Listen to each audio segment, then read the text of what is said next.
Hello everyone, I'm Sarah from Sarah Style Designs, and today we are going to be talking all about metallic watercolors. Now I'm going to be answering some of your questions. This will be a Q&A. I've asked people on my Instagram what are their main questions with metallic watercolors, and I'm going to help answer those questions for you. If you are interested in learning more about metallic watercolors, make sure you check out my course. My All That Shines metallic watercolor course opens for enrollment on April 12th, and if you're interested in learning more, you can check out the link in the description. The first 100 people to sign up can use the coupon code EARLYBIRD and you will save an additional 15%. So first question is, what are metallic watercolors and how do they differ from traditional watercolors? So metallic watercolors look like this. And I know it seems pretty obvious, but they have either a sparkly or a metallic finish to them.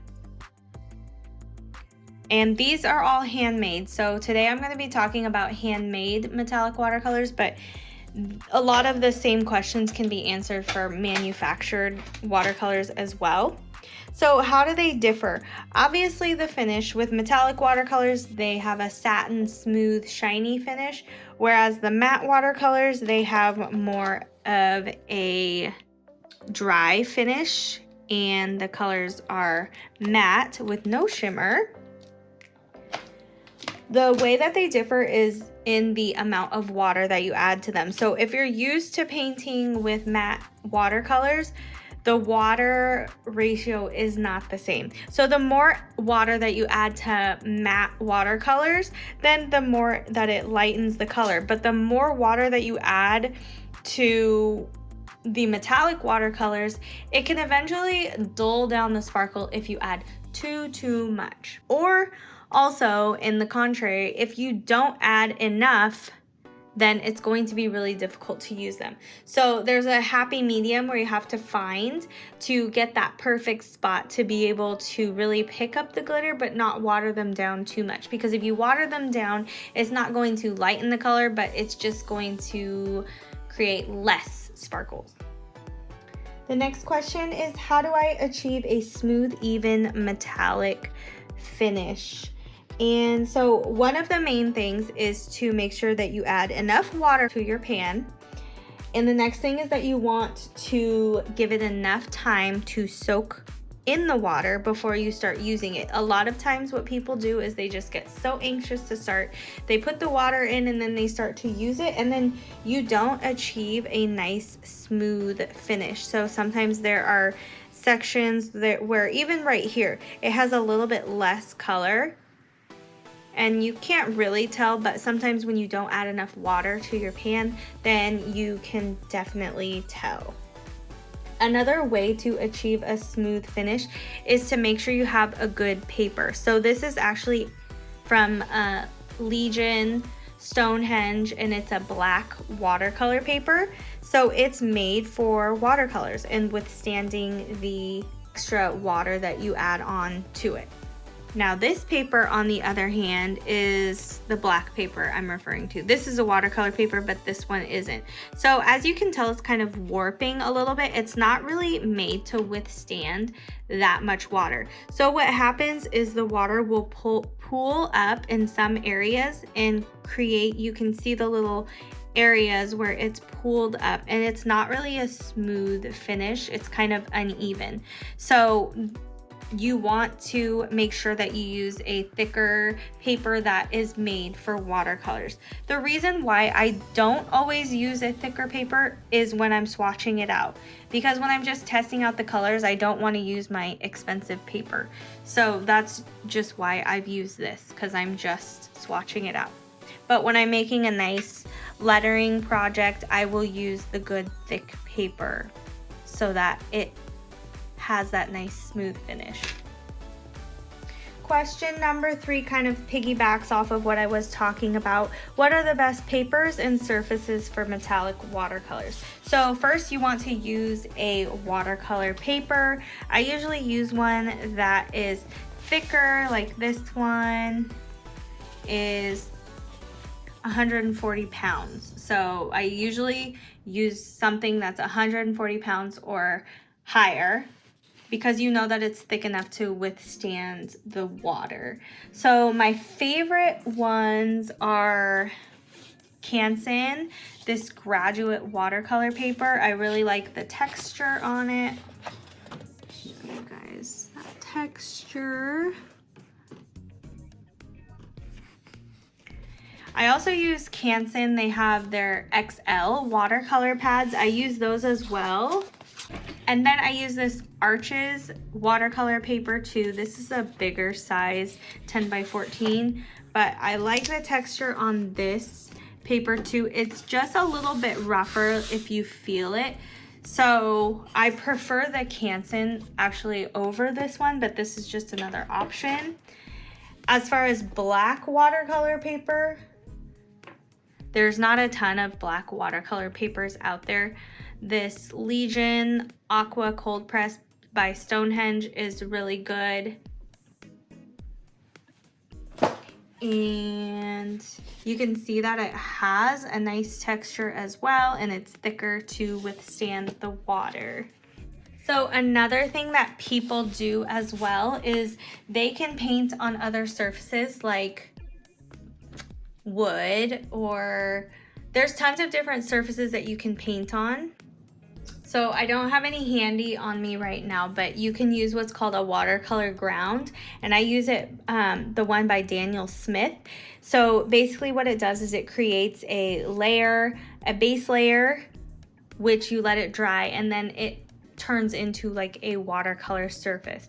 So I usually would paint that on like a wood slab, and then you can paint over the top of that after it's dried and cured.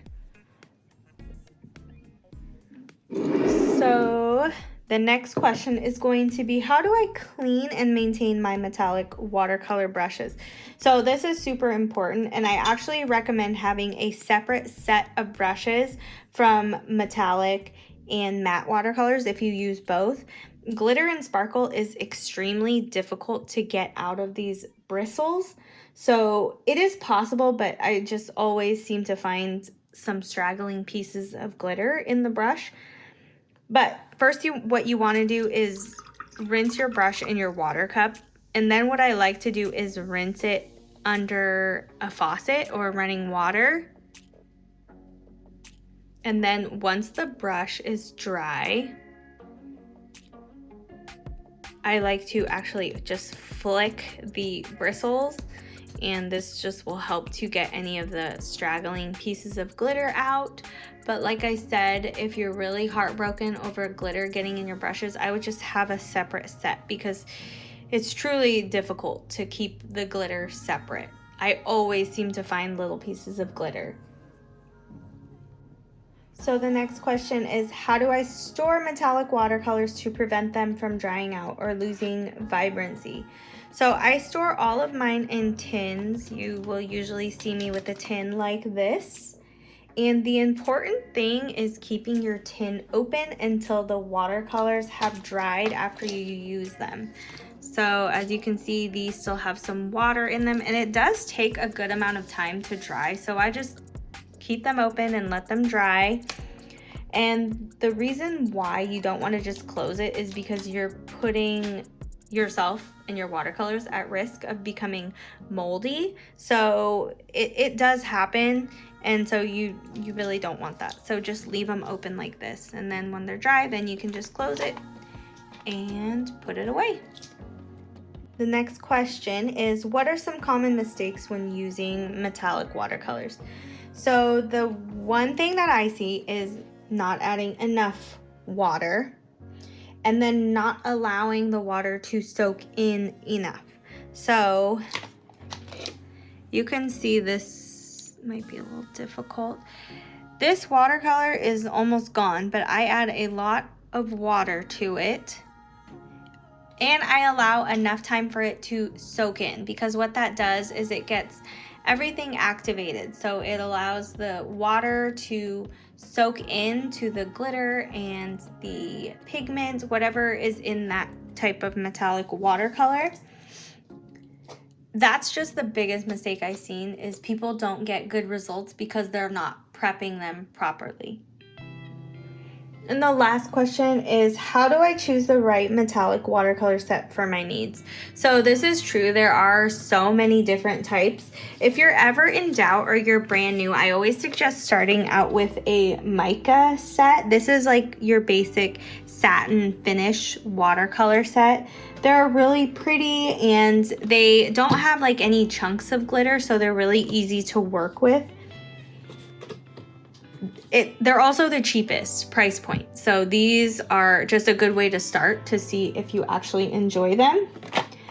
And then as far as that goes, you're working your way up. They are gonna get more pricey depending on what kind of sets you're looking for. So like this is a color shifting set right here, which is really beautiful. This is a rainbow chrome set that has like really fine glitter, which I also really like. If you're new and beginning and not sure where to start, I would definitely say avoid these chunkier glitter sets. They look stunning, but you have to know how to use them properly, and I think you could get frustrated if this was your first set. I know if a chunkier glitter watercolor was my first set, I probably would have been like, what am I doing wrong? I can't use these. They look not that great. So I would avoid the chunkier glitter watercolor sets if you are beginning. Thank you guys so much for watching. I hope that answered some of your questions. If you do have more questions, please let me know down below in the comments and I'm happy to help answer some of those questions for you guys. Don't forget to like and subscribe, and I will see you in the next video.